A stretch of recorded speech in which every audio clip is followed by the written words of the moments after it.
সাহিত্যের সম্পাদক ও মুর্শিদাবাদ জেলার বিভিন্ন ব্লকের সভাপতি সম্পাদক এবং মুর্শিদাবাদ জেলা ওয়ার্কিং কমিটির বিভিন্ন সদস্য পদাধিকারীদের আমার সাধুবাদ। যারা জমিয়তকে ভালোবাসেন, যারা জমিয়তের চিন্তা ভাবনা করেন এবং যে সমস্ত জমিয়ত বন্ধুরা আজকে এখানে উপস্থিত দান করেছেন তাদেরকে আন্তরিক শুভেচ্ছা জানিয়ে খুব সংক্ষিপ্তভাবে আমি কয়েকটি কথা তুলে ধরব। আজকে কর্মী সভা এবং বেঁধে দেওয়া হয়েছে কি কি আলোচনা হবে। আমি এই পরিযায়ী শ্রমিকের যে আইনতা সহযোগিতা সেইটা নিয়ে খুব সংক্ষিপ্তভাবে কয়েকটা কথা তুলে ধরব। পরিযায়ী আমাদেরকে আগে বুঝতে হবে, পরিযায়ী শ্রমিক স্থানান্তর শ্রমিক, যারা এক দেশ থেকে আরেক দেশে কাজের উদ্দেশ্যে যায় তাদেরকে এই পরিযায়ী শ্রমিক বলে, বা ক্রমাগত যাতায়াতকারী শ্রমিক, যারা যাচ্ছে আসছে ক্রমাগত যাতায়াতকারী শ্রমিক, ওকেই বলা হয় পরিযায়ী শ্রমিক। যখন পেপার পড়ি, ইন্টারনেট, ফেসবুক দেখছি, সত্যি খুব দুঃখ লাগছে। অনেকে ভয় করেন, ভয়ও আসছে, ভয় হওয়ার মতো ব্যাপার।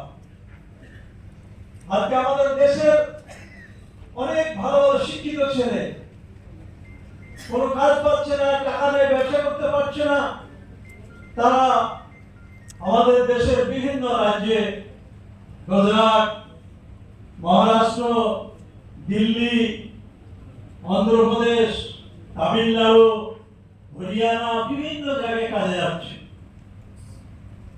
কিন্তু তারা একটা ভালো উদ্দেশ্যে যাচ্ছে, বিভিন্ন কোম্পানি তারা কাজ করছে এবং সেই সঙ্গে কাজের বিনিময়ে তাদের উন্নতি হচ্ছে, কিছু অর্থ পাচ্ছে, বাড়িতে এসে সংসারটা ভালোভাবে চালাচ্ছে।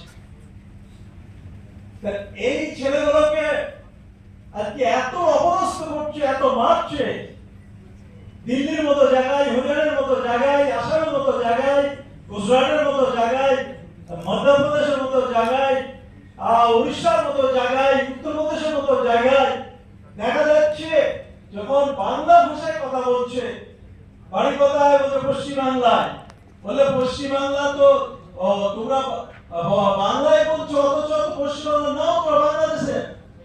কুড়ি অত্যাচার, মাথা ফাটে দিচ্ছে, এত তারা বলছে, তবু তাদেরকে একটা দিচ্ছে বাংলাদেশ। আপনাকে ভাবতে হবে বাংলা ভাষা কি অপরাধ করেছে।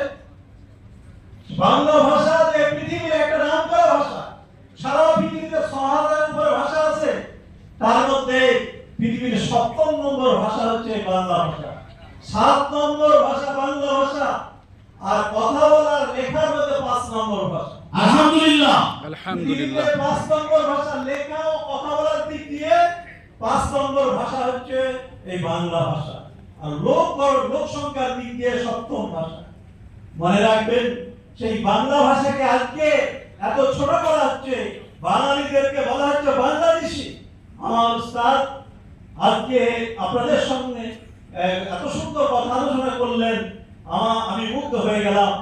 ভাষার উপর বক্তব্য রাখলেন যে এই যে মাতৃভাষা আমরা কথা বলি, যে যেখানে বাস, যে দেশে বাস, যে গ্রামে বাস, সেখানকার যে ভাষা, সেই ভাষায় সে কথা বলবে। আমরা বাঙালি, আমরা বাংলা ভাষায় কথা বলবো। অথচ সেই বাংলা ভাষার জন্য বাংলাদেশি একাই তো হচ্ছে সন্ত্রাসী, তাকে হতে হচ্ছে আপনাকে আগে ভাবতে হবে। শুধু আজ এরাই বাংলার উপর আক্রমণ করছে, ব্রিটিশ আমলে বাংলার উপর আক্রমণ করা হয়েছিল।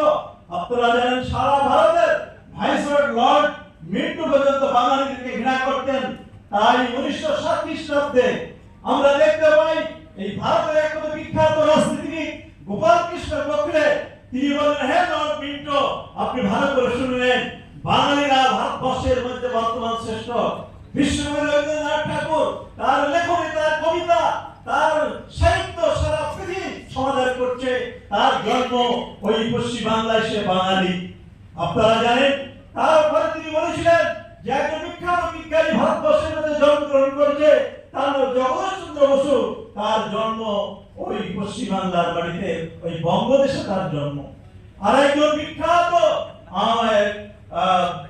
রাজনীতিবিদ এবং জ্ঞানী পণ্ডিত ডক্টর রাসবিহারী বসু, তার জন্ম ওই বঙ্গদেশে, ওই পশ্চিমবাংলায়। অতএব বাংলাদেশের মান মর্যাদা আছে। আমরা দেখতে পাই বাংলা বিশ্বাস যিনি মুক্তিসূত্র ছিলেন, সেই নবাব সিরাজউদ্দৌলা 1757 খ্রিস্টাব্দে পলাশ রাম বাঙালি যুদ্ধ করেছিলেন। তিনি রক্ত দিয়ে ভারতবর্ষের স্বাধীনতা রক্ষা করতে চেয়েছিলেন, কিন্তু